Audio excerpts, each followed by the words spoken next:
Hello friends, मी जयवंत देशमुख पुन्हा एक वेळा परम एज्युकेशनमध्ये सर्वांचं स्वागत. वेल, MST CET आणि बोर्ड याच्या अनुषंगाने आपली ही सिरीज सुरू आहे. आज आपण लेक्चर 13 बघणार, ज्याच्यामध्ये जेनेटिक डिसऑर्डर्स आपण बघतो आहोत.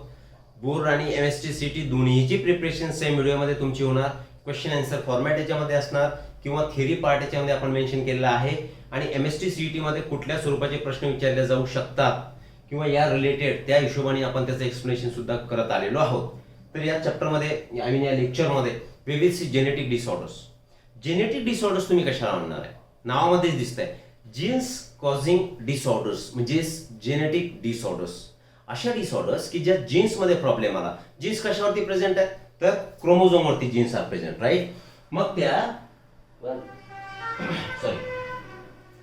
त्या क्रोमोझोममध्ये जर काही डिफेक्ट झाले तर तुम्हाला जेनेटिक डिसऑर्डर होणार, बरोबर आहे की नाही?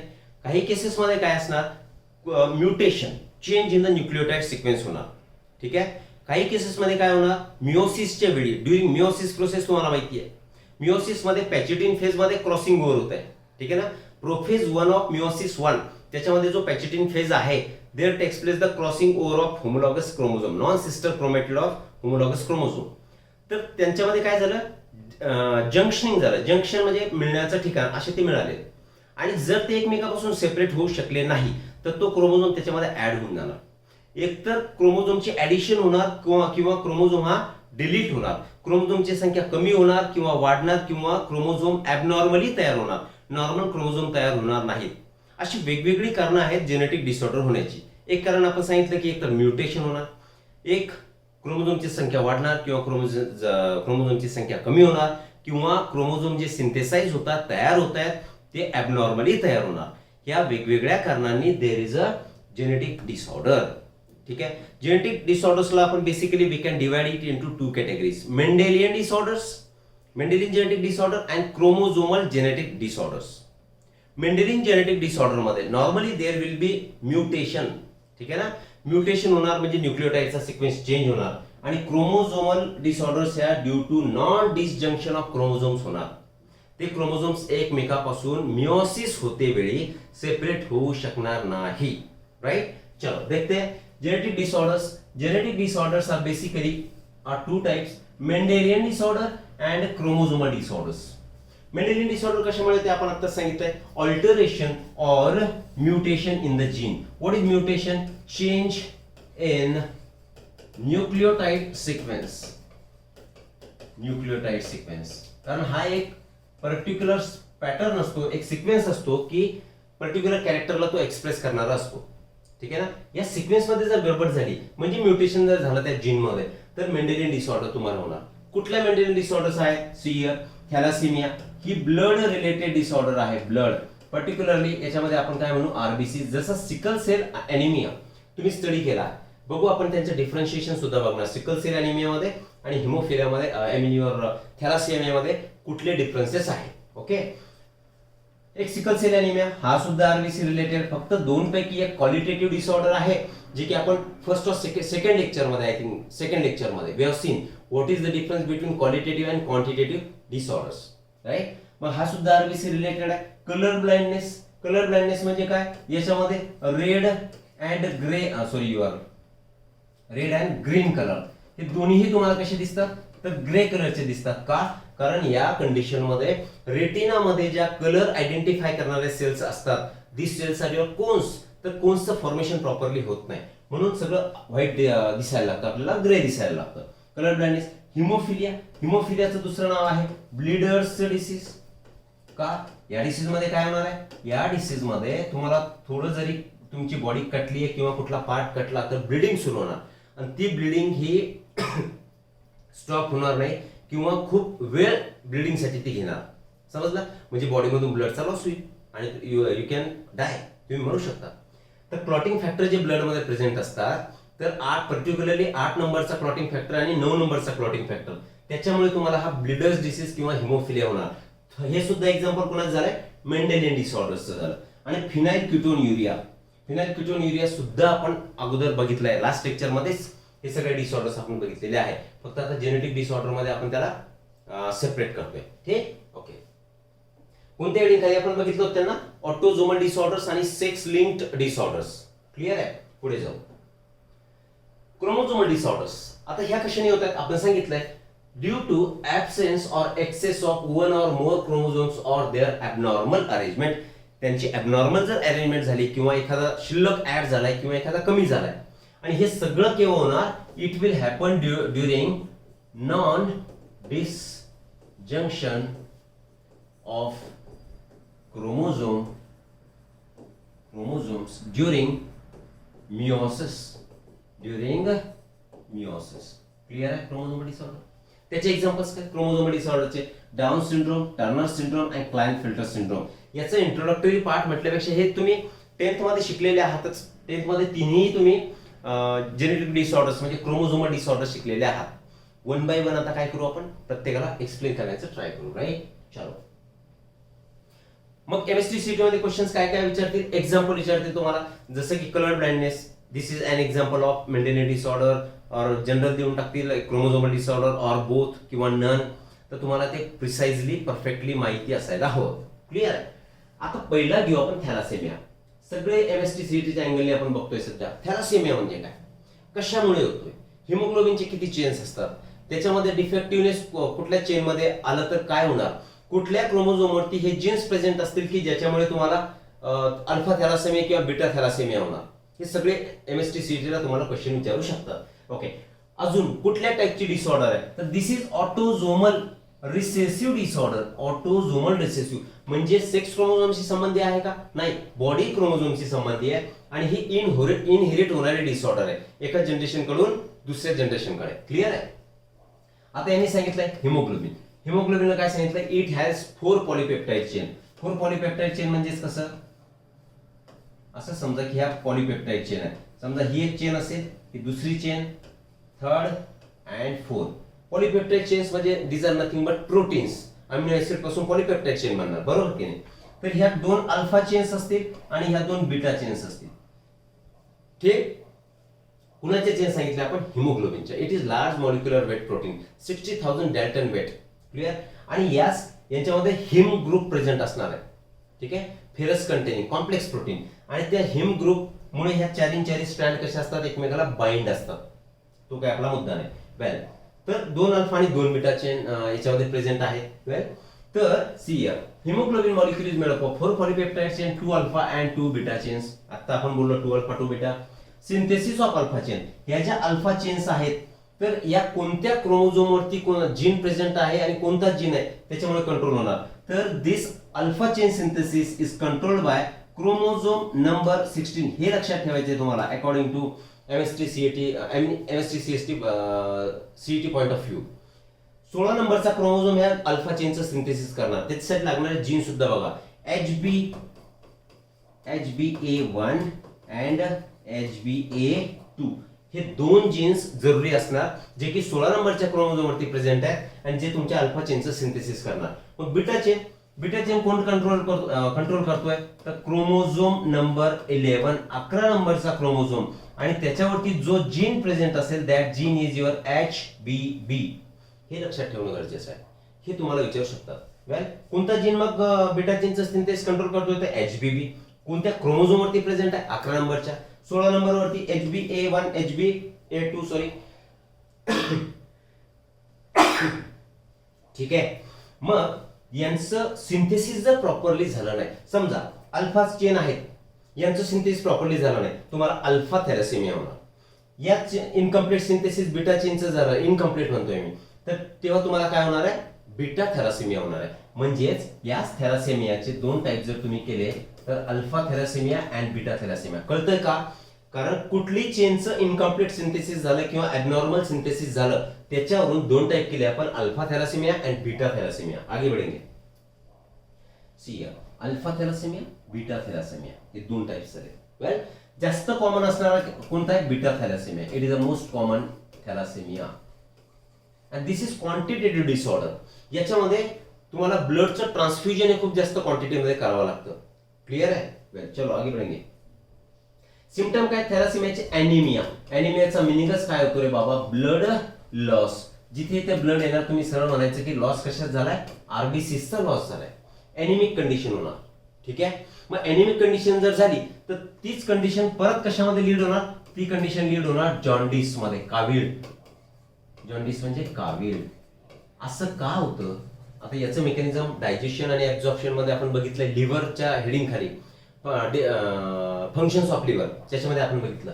काय होणार, आरबीसी ब्रेक झाल्या, ब्लड लॉस झाला म्हणजे आरबीसीचा लॉस झाला, मग आरबीसी काय होतील, ब्रेक होतील. आरबीसी ब्रेक झाल्या, मग आरबीसी मध्ये कोण प्रेझेंट आहे, हिमोग्लोबिन. मग हिमोग्लोबिन सुद्धा काय झालाय, ब्रेक झालाय. आता हे जे ब्रेकडाऊन चालतंय, हे सर्व ब्रेकडाऊन कुठे चाललंय, तर it is taking place in liver. मग हिमोग्लोबिन ब्रेक झाला की त्याच्यापासून पिगमेंट तयार होतील. कोणते पिगमेंट तयार होतात रे, बिलिरुबिन आणि बेलिव्हर्डिन असे पिगमेंट तयार होतात. आता फेरिटिन वगैरे जो आयर्न असतो तो परत आयर्न फेरिटिनच्या स्वरूपात काय स्टोअर केला जातो, बरोबर की नाही. आणि काही पार्ट पासून बिलिव्हर्डिन म्हणणार, बिलिरुबिन म्हणणार. आता हा बिलिरुबिन कुणामध्ये येणार, bilirubin will enter into bile juice. हा बाईल ज्यूस कुठे जाणार, बाईल ज्यूस जाणार तुमचा small intestine. Okay, small intestine मध्ये ऍब्झॉर्प्शन होणार फूडचं. मग हेच जाणार लार्ज इंटेस्टाईन मध्ये. लार्ज इंटेस्टाईन मध्ये काय प्रेझेंट असतात, तर faeces, waste matter, faecal matter. तर हा जो बिलिरुबिन आहे आता कशामध्ये आलाय, फिकल मॅटर मध्ये आलाय. आणि इतका एक्सेस होऊन जाणार हा, कारण हे बिलिरुबिन तयार झाला कुणामुळे, ब्रेकडाऊन ऑफ एचबी, ते कुणामुळे, आरबीसीचा लॉस झालाय म्हणून. आणि दॅट कंडिशन, मग आता हे सगळे तुमची स्किन येलो दिसायला लागणार, डोळे येलो दिसायला लागणार, नेल येलो दिसतील. वेल, आणि remaining excess quantity of that bilirubin will be excreted through urine. मग त्या कंडिशनला आपण म्हणतो जॉन्डिस. मग याचा काय झाला, संबंध झाला. ओके, दुसरं काय, पेल येलो स्किन. का पेल येलो स्किन, कारण बिलिरुबिनची क्वांटिटी वाढली. आताच बोललो आपण जॉन्डिस सारखी कंडिशन होणार. Change in the size and shape of RBCs. आरबीसीचा साइज आणि शेप सुद्धा यांच्यामध्ये चेंज होणार. Slow growth and development, obvious आहे याच्यामुळे, कारण आरबीसीचं मेन फंक्शन काय असणार आहे, कॅरिंग ऑफ ऑक्सिजन. कोण कॅरी करतो, तर हिमोग्लोबिन कॅरी करतो, बरोबर ना. मग डेव्हलपमेंट सुद्धा ही पुअर असणार आहे, ग्रोथही प्युअर होणार. आणि डार्क युरिन का दिसणार, सी एनिमिया झाला, जॉन्डिस झाला, बिलिरुबिन वाढलंय, युरिन मधून पास होत आहे. मग these are symptoms of thalassaemia. What is the difference between sickle cell anemia and hemophilia? Okay, चुकून थॅलासेमिया बोललो कदाचित, राईट. जाऊ द्या. हिमोफिलिया मध्ये, ब्लिडर डिसीज मध्ये आणि एनेमिया मध्ये काय फरक आहे, right. Sickle cell anaemia is a qualitative problem of synthesising few globin molecule. Few globin molecule म्हणजे त्याच्यामध्ये हिमोग्लोबिनचे काहीच मॉलिक्यूल तयार होतात, कारण एका आरबीसी मध्ये millions of haemoglobin are present. म्हणून याला म्हटलं आपण क्वालिटेटिव्ह डिसऑर्डर. तसंही थर्ड लेक्चर तुम्ही बघून घ्या, सेकंड और थर्ड, त्याच्यामध्ये क्वालिटेटिव्ह आणि क्वांटिटेटिव्ह डिसऑर्डर्स आपण एक्सप्लेन केलेल्या आहेत. थॅलासेमिया, वेल मी इथे हेमोफिलिया तेच तर म्हणतोय मी, बरोबरच आहे. थॅलासेमियामध्ये, आणि हे प्रिंटिंग मिस्टेक झाली माझ्याकडून, थॅलासेमिया आणि सिकल सेल एनिमिया यांच्यामधलंच differentiation.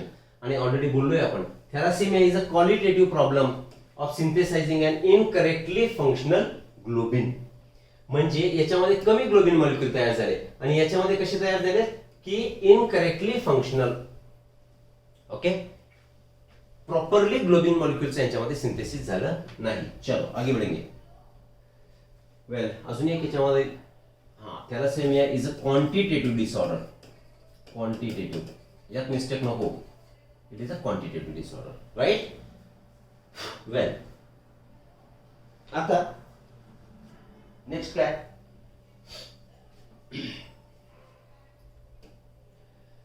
Down syndrome. Genetic disorder मध्ये आता ह्या ज्या डिसऑर्डर आपण बघतो, ह्या कुठल्या आहेत, क्रोमोझोमल डिसऑर्डर.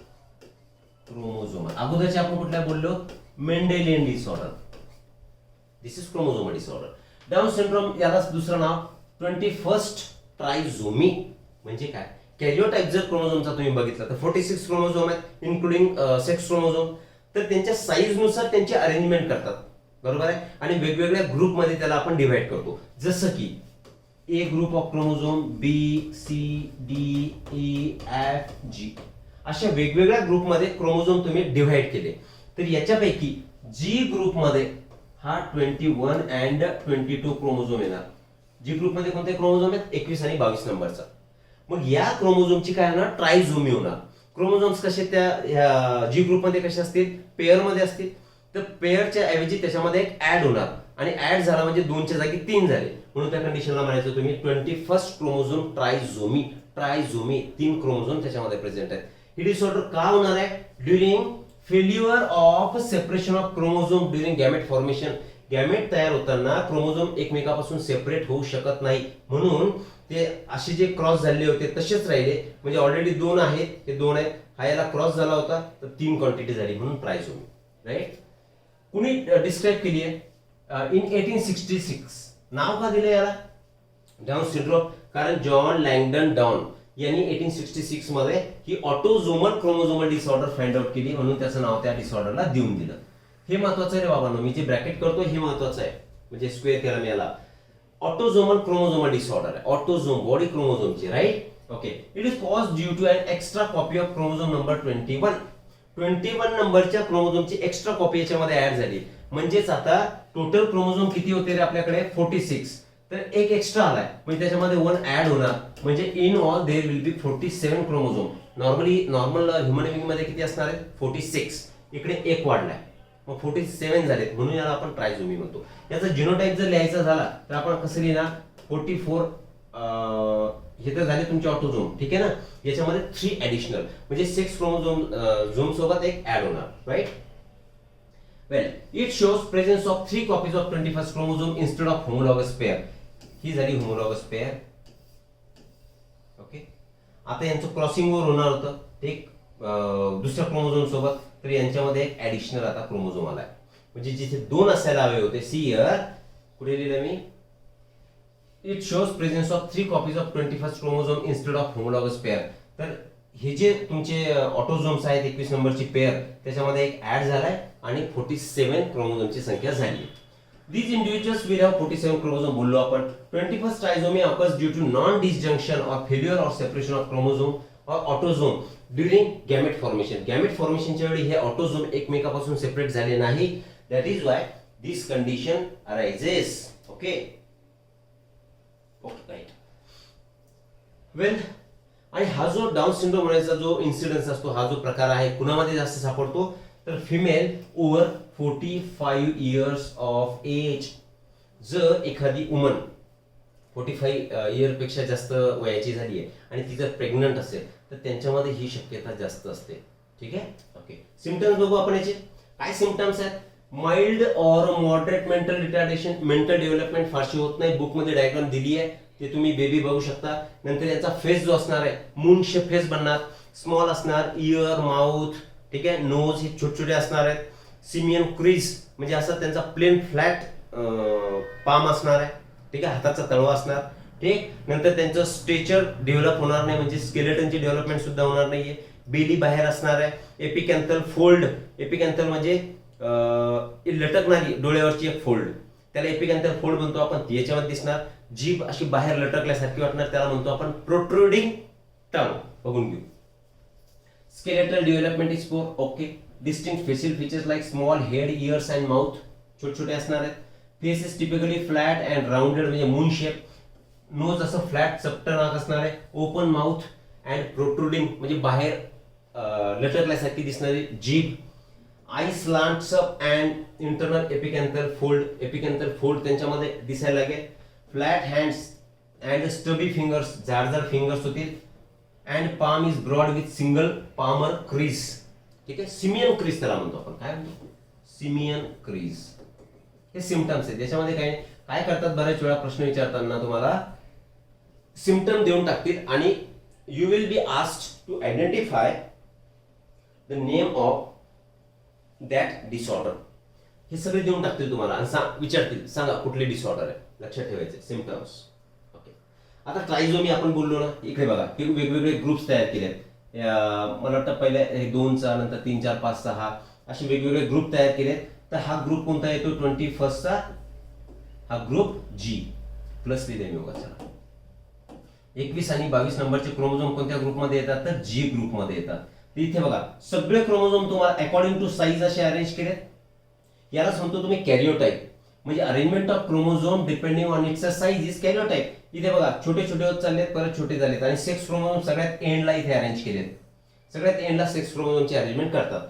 तर सगळे क्रोमोझोम तुम्हाला पेअर मध्ये दिसतात, पण 21st जी ऑटोझोम, कारण इथपर्यंत ऑटोझोम आहेत, आणि हे काय तुमचे सेक्स क्रोमोझोम आहे. ओके, हे ऑटोझोम म्हणजे बॉडी क्रोमोझोम. तर हे नॉन डिसजंक्शन याच्यामध्ये झालं नाही म्हणून 2च्या जागी आता इथे 3 झाले म्हणून त्याला म्हटलं ट्रायझोमी. ठीक आहे. Okay, next is Turner syndrome. परत ही जेनेटिक डिसऑर्डर कुठली आली आहे? It is again a chromosomal disorder. Chromosomal disorder.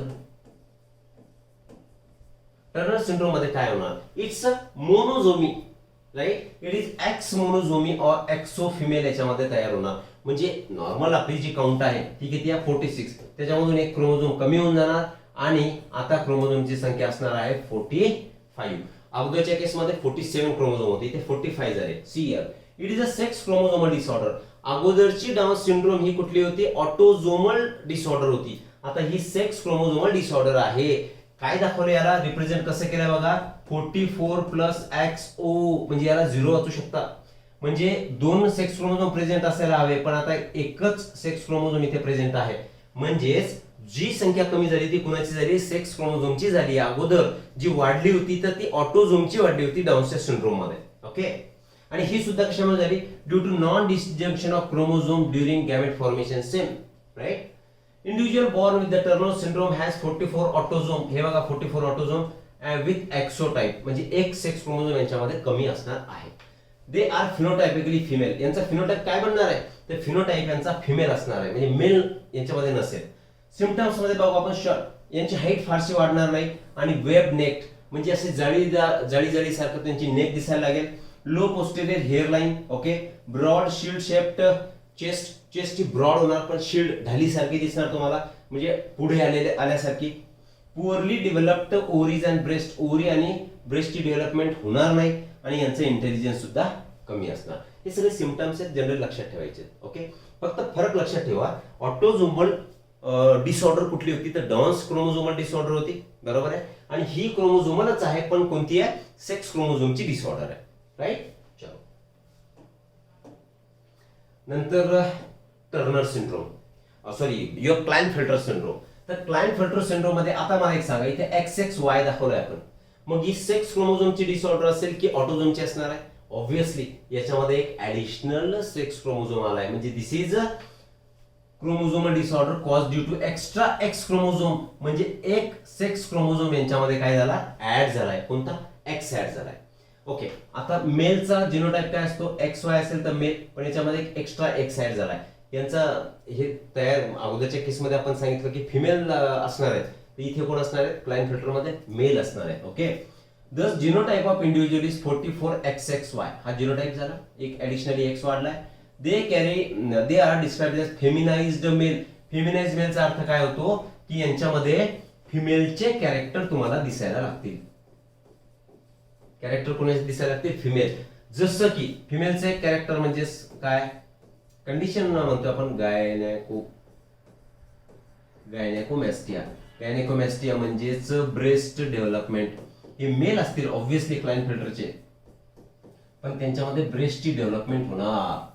Breast development होईल क्लाइनफेल्टर सिंड्रोम मध्ये, म्हणून त्याला म्हणतो आपण फेमिनाइज्ड मेल. यांच्या टेस्टिस जे असतील त्या टेस्टिसची डेव्हलपमेंट होणार नाही म्हणजे त्याच्यामध्ये स्पर्मेटोजेनेसिस प्रॉपरली होणार नाही. ते मेल स्टराईल असतील.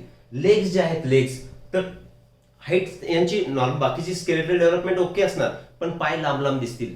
लॉंग लोअर लिम्स म्हणजे लेग्स. क्लिअर आहे? ओके, ब्रेस्ट डेव्हलपमेंट होणार, टेस्टिक्युलर डेव्हलपमेंट कमी आहे, इंटेलिजन्स वगैरे यांचा नॉर्मलच असतो. ठीक. Well, extra chromosome is result of non disjunction. बघा सेम कारण होत आहे तिन्ही केसमध्ये. नॉन डिसजंक्शन और failure of separation of chromosome is the reason behind this chromosomal और क्रोमोझोमल डिसऑर्डर्स. ठीक आहे. वेल, सिम्पटम्स काय? इंडिव्हिज्युअल इज मेल, सांगितलं आपण यांचा फिनोटाइप मेल असतो. मस्क्युलर डेव्हलपमेंट यांची व्यवस्थित होऊन जाणार. व्हॉइस स्पीच इज हार्श, असा घोगरा आवाज त्यांचा निघेल. Under development of testis. Testis हे प्रॉपरली डेव्हलप होणार नाही म्हणून नॉर्मली हे मेल कसे असतात? This male are sterile male. हे रिप्रोडक्शन मध्ये थोडीशी इन्सफिशियंट असतात. Tall with long arms. ठीक. नंतर feminine development of breast, that is called as gynaecomastia. सांगितलं आपण ब्रेस्ट डेव्हलप होणार. नो स्पर्मेटोजेनेसिस आणि ते असणार आहेत sterile. This is how these are the symptoms of your Klinefelter syndrome. हे झाले तुमच्या क्रोमोझोमल डिसऑर्डर्स. परत एक वेळा मी रिपीट करतोय, क्रोमोझोमल डिसऑर्डर जे आहेत त्याच्यामध्ये पहिली म्हणजे Down syndrome, it is autosomal, आणि दुसऱ्या ज्या दोन आहेत क्लाइनफिल्टर आणि Turner, these are sex chromosomal disorder, right. एका टर्नर मध्ये एक सेक्स क्रोमोझोम कमी झालाय आणि क्लाइनफिल्टर मध्ये एक सेक्स क्रोमोझोम ऍड झालाय. ओके, आता ही तुम्हाला ऍक्टिव्हिटी दिली आहे, ही ऍक्टिव्हिटी आपण नेक्स्ट लेक्चर मध्ये बघणार आहोत. काय सांगितलं यांनी, study the complementary and supplementary interaction, हे सेपरेटली आपल्याला स्टडी करावं लागेल. ओके, त्याच्यामुळे आता आपण इथे थांबूयात.